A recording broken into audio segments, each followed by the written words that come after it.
उसकी अगर मैं बात करूंगा यहाँ पे थर्मोडायनेमिक्स की, ओपन टाइप में आपका क्या हो जाता है, एनर्जी और मैटर का एक्सचेंज हो वो देखने को मिलता है, ओपन टाइप ऑफ सिस्टम देखने को मिलता है आपको। क्लोज टाइप ऑफ सिस्टम में क्या हो जाता है आपको, ओनली एनर्जी का ट्रांसफर होता है, नो कैन एनर्जी ही क्या एक्सचेंज होती है, मैटर का बिल्कुल भी ट्रांसफर यहाँ पर एनर्जी का नहीं होता है।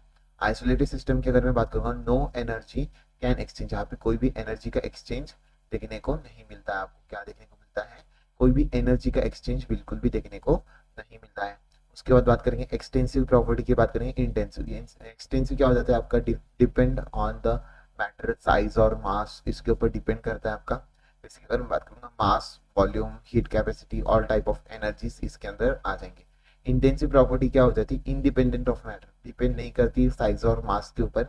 इसकी बात करेंगे प्रेशर, टेम्परेचर, मेल्टिंग पॉइंट और डेंसिटी आपका जो है इंटेंसिव प्रॉपर्टी है। तो इस तरीके से आपको याद रखना है, बहुत ही इंपॉर्टेंट है, क्वेश्चन इसके अंदर बन जाते हैं। एक्सटेंसिव क्या होता है, डिपेंड ऑन मैटर, जैसे साइज और मास के ऊपर डिपेंड करता है। इंटेंसिव की अगर मैं बात करूँ, डिपेंड्स ऑन द मैटर, जिसकी pressure, temperature, melting point, density इस तरीके से देखने को मिलता है। उसके बाद वर्क की बात कर लेते हैं। वर्क में आ जाते हैं हम रिवर्सिबल। रिवर्सिबल वर्क की अगर मैं बात करूंगा, यहाँ पे क्या आ जाता है, V1 और V2 देखने लायक हो जाता है। P external dot DV, P external dot DV आपका आ जाता है आपका क्या आ जाता है, थर्मोडाइनमिक्स का, यहाँ पे थर्मो केमिस्ट्री की बात करें हम, रिवर्सिबल रिएक्शन से आपको इस तरीके से देखने को मिलता है। इरिवर्सिबल में P external V2 minus V one, वहाँ पे क्या जाता है, V2 माइनस वी वन हो जाता है। इस तरीके से आपके दो फॉर्मूले बनते हैं वर्क के, तो दोनों भी आपको पता होनी चाहिए, रिवर्सिबल में किस तरीके से होता है और इरिवर्सिबल में किस तरीके से होते हैं। इंटरनल एनर्जी की अगर मैं बात करूंगा, delta U is equal to N C V delta T, क्या जाता है, N C V delta T. अगर आपका एब्जॉर्ब हो रहा है तो पॉजिटिव होगा। इन्वॉल्व बाय सिस्टम डज, ऐसा कुछ नाम आ रहे हैं, involve by the system does, इस तरीके के कुछ क्वेश्चन के अंदर आ रहा है, तो आपका क्या हो जाएगा, नेगेटिव हो जाएगा, क्या हो जाएगा, नेगेटिव देखने को मिलेगा। तो इस तरीके से आपको याद करना है ये। एब्जॉर्ब जो कि पॉजिटिव हो जाएगा, involve by the system does जो कि आपका नेगेटिव हो जाएगा इंटरनल एनर्जी की। हीट कैपेसिटी की अगर मैं बात करूंगा, क्यू की अगर मैं बात करूंगा, Q is equal to M S delta T, क्या जाता है, एम एस डेल्टा टी जो कि स्पेसिफिक हीट हो जाती है। N is equal to C M into delta T जो कि आपका मोलर हीट कैपेसिटी हो जाती है। ठीक है, ये चीज आपको याद रखनी, Q is equal to M S delta T, और इसके साथ N C M delta T आपका जो है मोलर हीट कैपेसिटी आ जाती है। सी डेल्टा टी जो कि आपकी हीट कैपेसिटी यहाँ पे आते हुए देखने को मिलती है। तो ये चीज आपको पता होनी चाहिए। ठीक है, नेक्स्ट बात करते हैं, हीट कैपेसिटी हमने देख लिया, इंटरनल एनर्जी वर्क देख लिया, ये सब चीजें इसके अंदर इंपॉर्टेंट है।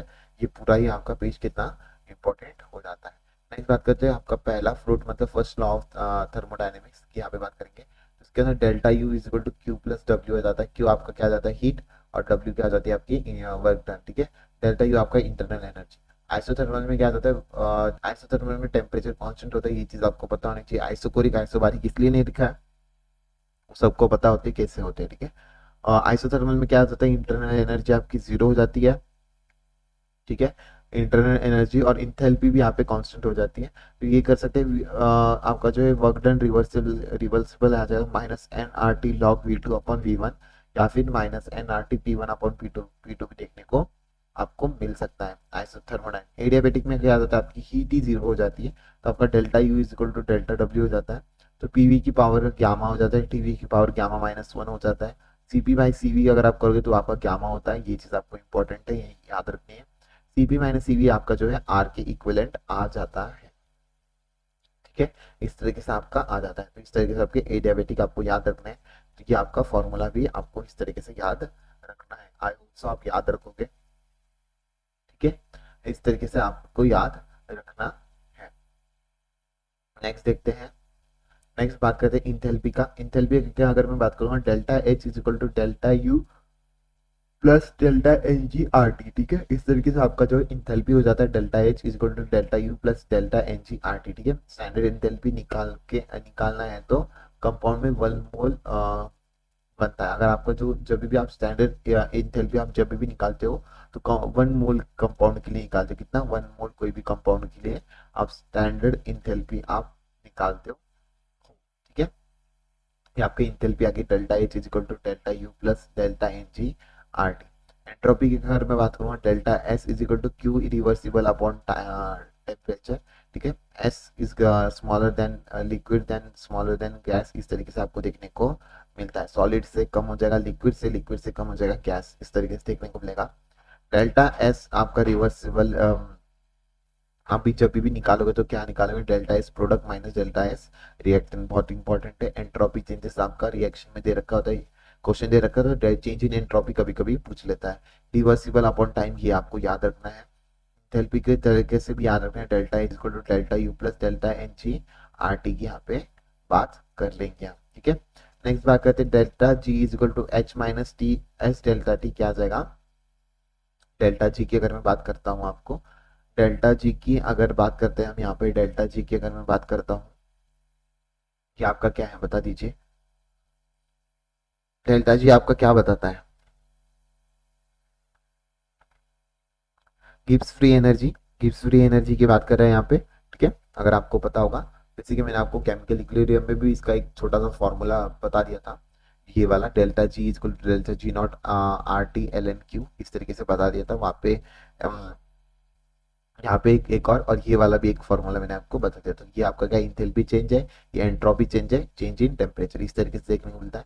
अगर जी आपका जीरो से कम होगा तो आपका स्पॉन्टेनियस होगा, जी अगर इक्वल होगा तो इक्विलिब्रियम पे होगा, अगर जी आपका जीरो से ज्यादा हो जाएगा तो आपका नॉन स्पॉन्टेनियस, मतलब नेगेटिव जीरो पॉजिटिव, इस तरीके से आपको याद करना है। Delta G is equal to delta G nought plus R T L N cube, ये जो फॉर्मूला है बहुत बार पूछा जाता है, ठीक है।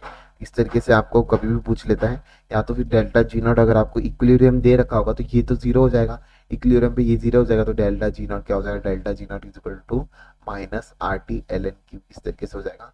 एल एन क्यूब के आपको पता है ना, एल एन को हटाओगे तो 2.30 टी आर टी आ जाएगा, इस तरीके से आपको याद रखना है। स्पॉन्टिनिटी क्या हो जाती है, स्पॉन्टिनिटी अगर आपको निकालनी है तो उसके अंदर आपको मैक्सिमम रैंडमनेस देखना पड़ेगा, ठीक है, और मिनिमम एनर्जी देखनी पड़ेगी। स्पॉन्टिनिटी की क्या हो जाएगा, मैक्सिमम रैंडमनेस आ जाएगा, क्या आ जाएगा मैक्सिमम रैंडमनेस, मिनिमम एनर्जी यहाँ पे देखने को मिलती है आपको स्पॉन्टिनिटी की, ठीक है। उसके बाद बात करते हैं हीट ऑफ कंबशन और हीट ऑफ फॉर्मेशन की बात करेंगे आप। हीट ऑफ कंबशन में आपको ये याद रखना है, रेट ऑफ रिएक्टेंट यहाँ पे आ जाता है पहले। हीट ऑफ कंबशन में रिएक्टेंट माइनस प्रोडक्ट करते हैं, ये चीज बहुत ज्यादा इंपॉर्टेंट है। सेम फॉर बॉन्ड एनर्जीज के लिए भी आप सेम चीज जैसा आप कंबशन में कर रहे हैं, ठीक है। उसमें क्या होता है, स्टाइकोमेट्रिक से मल्टीप्लाई भी करना है, यहाँ पे जितना भी स्टाइकोमेट्रिक होगी उसकी इंटू भी कर देना। Molar heat of combustion is equal to molar heat of compound into the delta H heat of combustion, आपको देखने को मोल ऑफ कंपाउंड इनटू जितना मोल होगा उतना कंबशन से इनटू कर देना, आपको मोलर हीट ऑफ कंबशन देखने को मिल जाएगा। उसके बाद हीट ऑफ फॉर्मेशन में इसमें किस लिए लिख रखा है मैंने अलग से, यहाँ पे प्रोडक्ट माइनस रिएक्टेंट, जैसे हमने इंट्रोपी को किया था उसके अंदर हीट ऑफ फॉर्मेशन में पहले प्रोडक्ट को निगेटिव करते हैं फिर रिएक्टेंट को निगेटिव करते हैं, इस तरीके से आपको देखने को मिलता है एंथैल्पी ऑफ फॉर्मेशन। इसी के साथ आपका जो है पूरा यहाँ पर थर्मोकेमिस्ट्री यहाँ पे खत्म होता है। तो thank you so much, I hope आपको अच्छा लगा होगा। So do like comment and subscribe to my channel, thank you so much.